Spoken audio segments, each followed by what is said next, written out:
NDA मैंने 150 का exam दिया था। ये एग्ज़ाम 4 सितंबर को हुआ था 2022 में। उसके बाद मेरा इंटरव्यू इलाहाबाद, और उसके बाद में अभी रिसेंट में फाइनल मेरिट लिस्ट आई जिसमें मेरी ऑल इंडिया रैंक 470 थी। उतना ज़्यादा मतलब सारा घर का इंग्लिश सिखा दी। सारे घर को इंग्लिश सिखा दी। तो अब नानी नूनी सब ने इंग्लिश आएगी। हाँ, सबको आती है। मतलब अब हमने खुद ने करा क्योंकि इसको माहौल मिले वैसा उसके लिए। बिल्कुल। सुमित राठौड़ जो नर्सरी से लेकर सीनियर तक इस विद्यालय का छात्र रहा है, उसने अभी एनडीए में प्रथम अवसर में ही सफलता हासिल की है। जो सोच रहे हो वो मैं करके दिखाऊंगा, तब मेरे को इस पे विश्वास हो गया। कल इसका रिजल्ट आया, इसने मेरे को सबसे पहले फ़ोन किया कि सर मेरा सिलेक्शन हो गया, तो मेरे को बहुत खुशी हुई उस बात की। राम राम जी, मैं संगीता और थे देख रहे हो RJ 18 न्यूज़। तो पहुंचा मंडावा राजस्थान पब्लिक स्कूल में थान लेके आया हाँ। तो इजा का जो टीचर है बाऊ भी थान बात करवा से, और इजा का जो स्टूडेंट है वे एनडीएम टॉपर करे, तो बाऊ भी थान खास बातचीत है वो करवा से। तो राम राम सर। आमर लाल सिंह मोगा विद्यालय के मैनेजमेंट में निदेशक हूँ, वैसे टीचर न होकर। और ये विद्यालय जो है मंडावा का सर्वश्रेष्ठ परीक्षा परिणाम लगातार देने वाला विद्यालय है। इस विद्यालय ने हर साल बोर्ड परीक्षाओं में मंडावा टॉपर दिए हैं। मंडावा टॉपर देने के साथ क्वालिटी यदि देखें तो 90% से ऊपर अंक सर्वाधिक देने वाला यही विद्यालय है। जैसे सत्र 2022-23 को ही अपन लें तो इस विद्यालय में 12वीं विज्ञान वर्ग में 14 विद्यार्थियों ने 90% से अधिक अंक प्राप्त किए हैं, जो अपने आप में मंडावा में एक इतिहास है। अर्थात पहली बार इतने विद्यार्थियों ने एक कक्षा में 90% से अधिक अंक प्राप्त किए हैं। इसके साथ ही मंडावा टॉपर अंग्रेजी माध्यम में भावना जो है 95% अंक प्राप्त कर 95.20% अंक प्राप्त कर मंडावा टॉपर रही है। ध्रुव 95% अंक प्राप्त कर कक्षा 10th में टॉपर रहा है। रंजना कला वर्ग में 90% अंक प्राप्त कर टॉपर रही है। और सभी विद्यार्थी यदि देखें ओवरऑल विद्यालय का परीक्षा परिणाम देखें, कक्षा 10 और 12 में कुल 279 विद्यार्थी परीक्षा में सम्मिलित हुए, जिनमें से 21 विद्यार्थियों ने 90% से अधिक अंक प्राप्त किए। साथ में जो एनडीए टॉपर है सुमित जी राठौड़ वह अपने साथ में मौजूद है। तो आऊँ आप जान से सौ पली तो थाने बहुत बहुत बधाई की थे एनडीएम टॉप करे वो, तो दर्शकान थारो थोड़ा सो परिचय है वो करवा दो। हाँ, मेरा नाम सुमित राठौड़ है और मैं यहाँ डाबड़ी गांव से आता हूँ, पास में जहाँ से 4 किलोमीटर दूर है। मैंने मेरी स्कूलिंग यहीं से शुरू की थी। जब मैं मेरे गांव था तो वहाँ पे आसपास कोई स्कूलें नहीं थी। तो जब मैं यहाँ मेरे ननियाल आया तो तब मेरे मामा ने बताया कि यहाँ पे रास्ता नाम से स्कूल है और वहाँ पे काफ़ी अच्छी पढ़ाई हो रही थी उस टाइम भी और आज भी हो रही है। तब मैंने नर्सरी में वहाँ एडमिशन लिया और उसके बाद मैंने अपनी पढ़ाई कंटिन्यू की। तो यहाँ आने के बाद जो हर पढ़ाई तो हर स्कूल में होती है, बट कुछ चीज़ें होती हैं जो एक स्कूल को बाकी सब स्कूलों से अलग बना देती है। जैसे टीचर यहाँ पे सिर्फ पढ़ाई को नहीं, आपकी पर्सनैलिटी को भी कहीं ना कहीं इम्प्रूव करते थे, क्योंकि पढ़ाई के अलावा आपकी पर्सनैलिटी में कुछ ऐसी चीज़ें रह जाती हैं जो शायद कोई बाहर का इंसान या फिर कोई और नहीं इम्प्रूव कर पाएगा। और शायद आप में इतनी सेल्फ अवेयरनेस नहीं होती कि आप खुद देख पाओ कि आप में क्या कमियाँ रह रही हैं। तो स्कूल्स के टीचर्स जैसे प्रिंसिपल अशोक सर, रोहिताज sir, Vikas sir, Harlal sir and Subhash sir, इन सब ने पर्सनली भी मुझे काफ़ी गाइड किया यहाँ तक पहुँचने के लिए। सो उनकी पर्सनल गाइडेंस और पढ़ाई का सवाल है तो एकेडमिक्स में काफ़ी अच्छी स्कूल थी, तो पढ़ाई में कोई दिक्कत हुई नहीं और पर्सनैलिटी भी इम्प्रूवमेंट हो गई। इसके साथ ही मैंने स्कूल की कोर्सेज स्पोर्ट्स में पार्टिसिपेट किया, जिससे मेरी फ़िज़िकल फिटनेस भी काफ़ी अच्छी रही। कौन सी के रैंक थारा आई है अभी?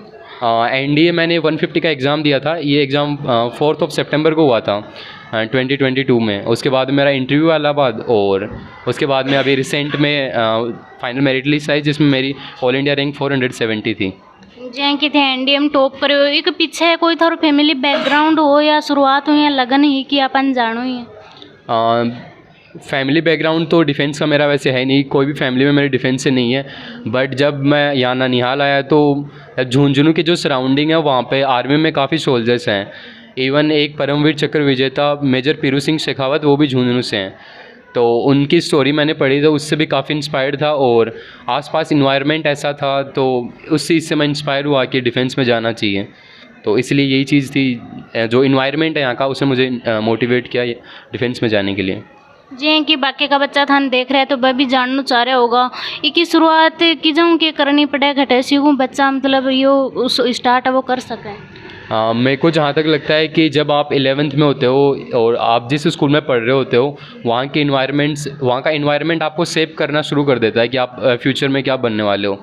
अगर बहुत अच्छा इन्वायरमेंट है तो वो एक आपके पास पॉजिटिव साइड है, एक पॉजिटिव फैक्टर है कि आप अगर पॉजिटिव इन्वायरमेंट मिल रहा है तो आपको पॉजिटिव ही आगे आउटकम मिलेगा फ्यूचर में।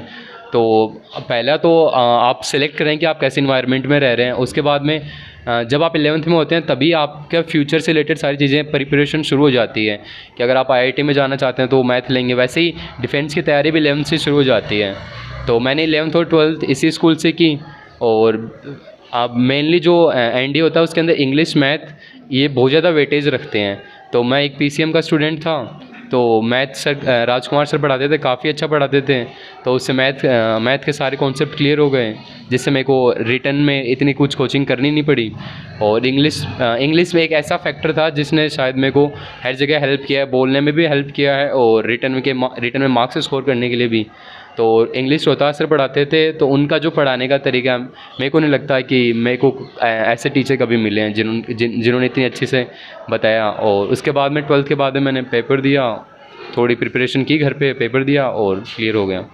तो जैसे कि थे बता रहे हो कि फर्स्ट अटैम्प्ट में थे क्लियर कर दियो, घर रह के स्टडी करी या इसके लिए कोई कोचिंग वगैरह वो भी थे ली? हाँ, इसके लिए जैसे ND का एक पेपर होता है वो काफ़ी लेंथी पेपर होता है, उसमें 10-11 सब्जेक्ट्स होते हैं। तो जैसे मैं PCM का था तो इन चीज़ों का तो फ़ायदा था कि मेरी फ़िज़िक्स, केमिस्ट्री, मैथ, इंग्लिश ये सब स्ट्रॉन्ग होएगी। पर जैसे हिस्ट्री है तो मेरे को ये फॉर्मेट जानने के लिए मैंने 4 महीने के लिए कोचिंग ली थी, फिर कोचिंग की और उसके बाद एग्ज़ाम दिया। जैसे कि एक साथ साथ में पढ़ाई के साथ साथ में जो फिजिकल फिटनेस सब कतो के लिए मैटर रखा है? फ़िज़िकल फ़िटनेस जैसे NDA में डायरेक्ट फ़िज़िकल फ़िटनेस का कोई टेस्ट होता नहीं है, बट अगर आप डिफेंस फोर्सेस ज्वाइन कर रहे हो और अगर आप फिज़िकली इतने कंसर्न नहीं हो तो फिर वो आपके इंटरव्यू में एक नेगेटिव फैक्टर होएगा कि आप जिस चीज़ के लिए जाना चाह रहे हो अगर आप उसी की मेहनत नहीं कर रहे हो तो नहीं हो पाएगा। इसलिए मैंने फ़िज़िकल फ़िटनेस पे भी, जैसे मैंने बताया कि स्कूल में स्पोर्ट्स पे काफ़ी ध्यान दिया था, और इवन मैंने टीम को भी रिप्रेजेंट किया था, स्कूल टीम को, और हम तब विनर रहे थे। और उसके बाद में स्कूल में भी, फिर उसके बाद मैं घर पे भी, जैसे हमारे गांव में काफ़ी लोग इसके आर्मी इन सब की तैयारी करते हैं, तो उनसे भी रनिंग वगैरह उनके साथ रनिंग करता था, 2 kilometre, 3 kilometre, 4 kilometre as per suitability. तो मैंने फ़िज़िकल फ़िटनेस पे भी काफ़ी फोकस किया था। तो एक लिए जाए कि बच्चा यह भी जानने की कोशिश करता होगा कि भाई फिजिकल फिटनेस पर भी ध्यान दियो है, साथ में स्पोर्ट्स वगैरह पर भी ध्यान दियो, तो एक लिए पढ़ाई में कतों के टाइम में वो निकाले हो कत्ता घंटा और मतलब कतों के टाइम खुद न दियो? जब आपका गोल क्लियर होता है तो मेरे को लगता है कि हर चीज़ के लिए टाइम अपने आप से मैनेज हो ही जाता है। और जो ये फ़िज़िकल फ़िटनेस और जो स्पोर्ट्स है ये कोई बर्डन नहीं है किसी इंसान पे, ये एक बेसिक रिक्वायरमेंट। अगर ये नहीं करोगे तो फिर आपकी फ़िज़िकल फ़िटनेस नहीं होगी, और फ़िज़िकल फ़िटनेस नहीं होगी तो आप डिफेंस में कैसे सर्व कर पाओगे। तो ये कोई बर्डन, ये एक नेसेसरी एलिमेंट है जो होना ही चाहिए। तो इसके लिए टाइम अपने आप से मैनेज हो जाता है। सपोर्ट रहो कि घर का को एक तो दबाव रहे कि नहीं पढ़ना ही है, यो करना ही है, और सपोर्ट भी रहे कि भाई जाहिर सी बात है कोई भी माँ बाप आपका बच्चन सपोर्ट करे। लेकिन देखा तो आजकल कंपटीशन को जमाना वो चाल रहे, तो घर का सपोर्ट करना ज़्यादा कि बच्चा पर प्रेशर डाला तो एंड को सो कुछ हो के साथ में। घर वालों ने तो कभी प्रेशराइज नहीं किया, और घर वालों से इतना बोलते भी नहीं थे, क्योंकि उनको विश्वास था, क्योंकि किसी भी इंसान का माइंडसेट सबसे ज़्यादा इम्पोर्टेंट है। अगर उसका माइंडसेट ऐसा है कि उसको लगता है कि मैं पढ़ लूँगा, उसमें खुद में इतना डेडिकेशन है कि मैं पढ़ लूँगा, तो घर वाले भी इस चीज़ पे भरोसा करते हैं। तो अब जब मैं स्कूल में था तो तब से टीचर ने ये माइंडसेट बना दिया था कि तेरे को तो पढ़ना ही है, मतलब कि तो पढ़ भी लेगा और पढ़ना भी है। तो वो एक नेचुरली ऐसा माइंडसेट बन गया था कि अपन पढ़ेंगे, ऐसा किसी के कहने की ज़रूरत नहीं पड़ती थी कि तुम्हें पढ़ना है। तो इसलिए घर वाले भी फ्री थे, क्योंकि घर वालों को पता था कि स्कूल से भी पर्सनल गाइडेंस मिल रही है, तो इस वजह से घर वालों ने कभी प्रेशराइज़ नहीं किया, उन्होंने हमेशा फ्री रहने दिया। तो शुरुआत ही यो गोल हो कि अपन पढ़नो लिखनो ही है, या फिर आगे चल के जो जब टीचर मोटिवेट करे तब हो? हाँ, जैसे टीचर हर स्कूल में टीचर क्लास में सब में पढ़ाते हैं, बट जब आपको वहाँ पे ये भी बताने लगे कि ठीक है आप इस सब्जेक्ट में स्ट्रॉन्ग हो तो आप ऐसे ऐसे करियर ले सकते हो। ऐसे रोहताज सर ने बहुत पहले बोल दिया था कि डिफेंस एक ऐसी चीज़ है जहाँ पे आप बहुत कम उम्र में बहुत कुछ अचीव कर सकते हो, क्योंकि 16.5 में शुरू हो जाता है। तो ये चीज़ मेरे दिमाग में शायद उसी टाइम चिपक गई थी, तो मैंने उसके बाद 12th के जस्ट आफ्टर ये प्रिपरेशन शुरू कर दी थी। जी कि थाना बाकी का जो थरजैन का युवा है वह भी देख रहे हैं कि वहाँ के लिए खाना चाहोगा? बस खुद पे भरोसा रखो, मेहनत करो, हो जाएगा, कुछ मुश्किल नहीं है। बहुत साथ में जो उरा का प्रिंसिपल है वह भी मौजूद रहा, की सिस्टर है वह भी मौजूद है। खास बातचीत आऊँ भी थाना करवासियाँ सौंप ले आऊँ जाना। नमस्ते सर। नमस्ते जी। सबसे पहले RJ18 न्यूज़ को स्कूल परिवार की तरफ से हार्दिक शुभकामनाएं। अब ये सुमित राठौड़ है, जब सीनियर क्लास में हुआ तो शुरू में ये थोड़ा ऐसे पढ़ाई में थोड़ा हिचक इसको होती थी, पर धीरे धीरे इसको मोटिवेट किया। मैं उसको पर्सनल कहता रहता था, इसके घर वालों को भी कहता रहता था कि भाई कुछ नहीं, सब हो जाएगा। जैसे किसी टेस्ट में कम नंबर आ जाते थे तब ये थोड़ा डिसअपॉइंटमेंट हो जाता था, फिर भी इसको मैं कहता रहता था। उसने ऐसे कहा कि सर आप बिल्कुल टेंशन मत लो, आप जो सोच रहे हो वो मैं करके दिखाऊंगा। तब मेरे को इस पे विश्वास हो गया। कल इसका रिजल्ट आया, इसने मेरे को सबसे पहले फ़ोन किया कि सर मेरा सिलेक्शन हो गया, तो मेरे को बहुत खुशी हुई उस बात की। स्कूल के अध्यापक थे राम अवतार जी कंटीवाल, उनका बच्चा था, उसने 10th हमारे यहाँ से की थी और उसने 96% प्राप्त किए थे। फिर जैसे कोचिंग वालों ने ऑफ़र दिया कि भी हम फ्री में पढ़ा देंगे। सर ने मेरे को कहा कि सर ऐसे कह रहे हैं। मैंने कहा देखो ये आपकी सोच है, अगर मेरी मानो तो आप सीनियर करवाओ और आपका बच्चा टैलेंटेड है, 100% सिलेक्ट हो जाएगा। तो उन्होंने मेरी बात मानी और सीनियर यहीं से करवाई और पहले प्रयास में कहीं पे भी कोई कोचिंग नहीं की, वो बठिंडा एम्स में उसका एडमिशन हो गया। अभी जैसे एक लड़का था, इस साल भी था, रमजान जी हैं मंडावा के, उनका लड़का था, उसने भी अभी इस साल नीट में सिलेक्शन करवाया है। लास्ट ईयर एक लड़का था मोहित सिंह, रावा के डानी मारोटपुरा है वहाँ का, उसने JEE मेंस में सिलेक्शन करवाया है। तो कोचिंग का कोई आधार नहीं होता, ज़्यादा बच्चे का टैलेंट और उसको मोटिवेट करने का सबसे ज़्यादा आधार होता है। कि अपने साथ माँ का सिस्टर है वह भी मौजूद है, तो आप खास बातचीत कर से। नमस्ते। नमस्ते। सो पलते हैं बताओ, छोटा हो बड़ा? बड़ी हूँ। बड़ा हो तो जय कि बड़ा हो तो थाना को बचपन भी साथ में खेला कूदा याद होगा।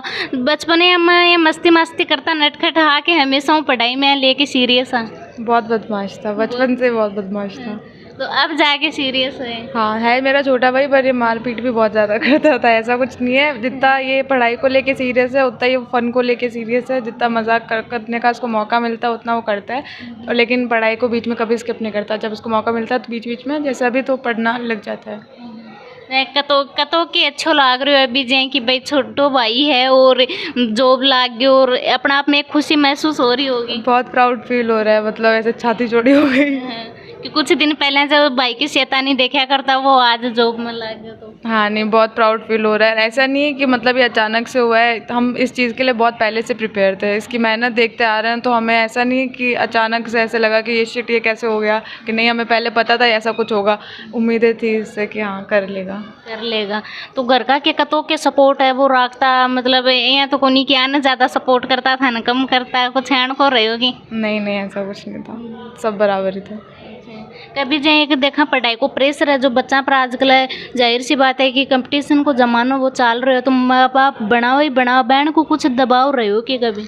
इसकी मम्मी मेरी बहन है, बहुत अच्छा मतलब सपोर्ट उन्होंने दिया। इनके मामा लोगों ने भी बहुत अच्छा सपोर्ट करा, नानी जो है उन्होंने भी बहुत अच्छा सपोर्ट करा। मतलब जितना प्रेशर की बात नहीं है, लेकिन जितना सपोर्ट कर सकते थे। इवन हमने घर में माहौल बना लिया था कि हम हिंदी में बात नहीं करेंगे, क्योंकि इसको एसएसबी के अंदर इंग्लिश बोलनी पड़ती है। तो हमने इवन इसकी नानी ने भी ऐसा माहौल बना लिया था कि वो इंग्लिश में ही बात करेंगे, जितना ज़्यादा हो सकता है उतना ज़्यादा। मतलब सारा घर का इंग्लिश सिखा दी?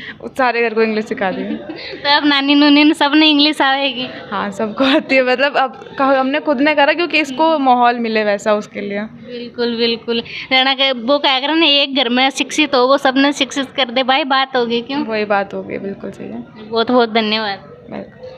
तो ये खास बातचीत था ने करवाई, और जो सुमित जी अबांग के बारे में भी बताया, तो एनडीए का टॉपर ये रहा है। फर्स्ट अटेम्प्ट में ये जो है टॉपर कर गया, और अब आगे के जर्नी ये आपकी स्टार्ट करेगा। वीडियो ज़्यादा से ज़्यादा शेयर ज़रूर कर दियो, जो आगे जाने का युवा है वह भी मोटिवेट होके आगे आपकी लाइफ में कुछ करने की सोचे। क्योंकि देखा तो आपने भारत में जो बेरोजगारी है वह बहुत ज़्यादा बढ़ गई, युवाओं कोई मोटिवेट करना और मिल रहे को नहीं। तो एन को अगर कोई वीडियो देख के अगर कोई मोटिवेट हो रहे हो सका, कोई को करियर, कोई की लाइफ है वह बन जा, तो थारो एक शेयर कोई की ज़िंदगी है वो ज़रूर बना देगो। एक बार हम थारा के विचार है वीडियो था किसी को लागे वो नीचे कमेंट बॉक्स में कमेंट करके ज़रूर बताओ।